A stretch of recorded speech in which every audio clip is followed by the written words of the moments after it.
Ressoa meus elétrons, tudo positron? A partir da aula de hoje a gente vai começar a ver ligações químicas.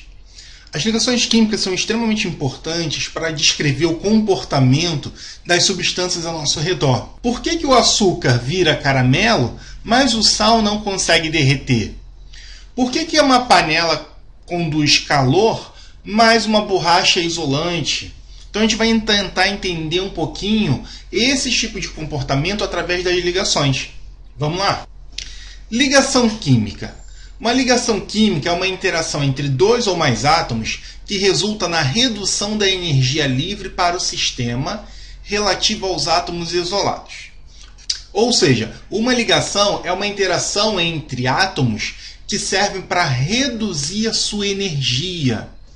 Seguinte. Todo átomo tem energia interna. Essa energia interna se deve à repulsão elétron-elétron na eletrosfera, à atração próton-elétron do núcleo e eletrosfera e a repulsão próton-próton dentro do núcleo. Além disso, existe a distribuição eletrônica. Se um elétron está preenchendo totalmente um orbital ou não, isso vai aumentar ou diminuir a energia de um átomo. Se ele tem seu orbital completo ou semi-preenchido, ele tem baixa energia. Se ele tem um orbital desemparelhado, então ele vai ter uma alta energia. E além disso, existem também movimentos atômicos, que é o movimento que esse átomo faz ou a eletrosfera faz. E tudo isso gera uma energia para esse átomo. E essa energia, ela pode tornar esse átomo instável. Então a ideia é, eu tenho muita energia se eu estou isolado. Mas no momento que eu me ligo a outro átomo, a minha energia abaixa. Então eu fico mais estável ligado do que isolado. Beleza? Essa ideia de ligação, ela surge da teoria do octeto. O que é isso? É uma teoria baseada na estabilidade dos gases nobres. O Lewis, lá em 1916, ele conseguiu ver que, apesar dos gases nobres serem encontrados de forma isolada, ou seja, átomos isolados, os outros elementos eles sempre estão ligados em átomos e moléculas. Então eu sempre tenho outros elementos que não sejam os gases nobres conectados com outros átomos. Com isso ele conseguiu perceber que os gases nobres, à exceção do hélio, todos têm 8 elétrons na última camada. Então o neônio, argônio, criptônio, xenônio e radônio, todos têm 8 elétrons. E o hélio tem 2. Então, se eu quero alcançar a minha estabilidade, eu vou tentar fazer o quê? Copiar a configuração do gás nobre. Então, todos os elementos buscam adquirir a forma e configuração eletrônica de um gás nobre. Para quê? Para alcançar a sua estabilidade. Bom, então você tem o quê? Se você tem uma camada de valência completa, você está estável, ou seja, com menor nível de energia.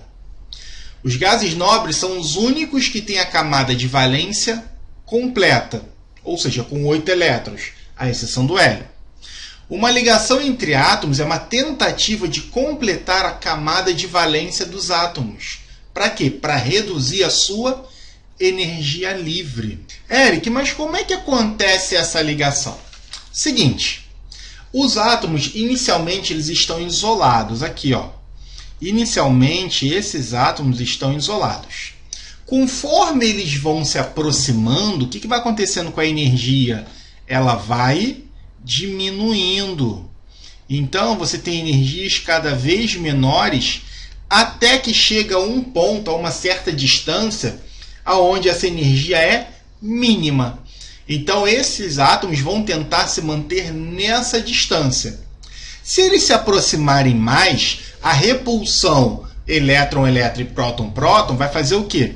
Vai fazer com que essa energia suba. Então ele vai fazer o quê? esses átomos vão tentar ficar no menor nível de energia. Então eles vão encontrar uma distância onde eles diminuam a energia, mas que não seja tão próximo. Beleza? Esse tipo de gráfico é chamado de potencial de Lennard-Jones. E ele consegue mostrar como funciona a distância entre átomos com a energia deles. Beleza? Quando a gente fala de ligações químicas, eu preciso entender um pouquinho dos tipos de ligação química. Ou seja, como você classifica essas ligações. E existem basicamente 3 tipos: ligação iônica, ligação covalente e ligação metálica. Sendo que a ligação covalente pode ser dividida em normal e coordenada.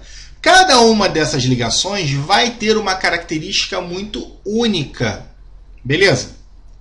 E isso explica, por exemplo, por que se eu chego com um pedaço de plástico perto do fogo, ele derrete, mas o metal não derrete?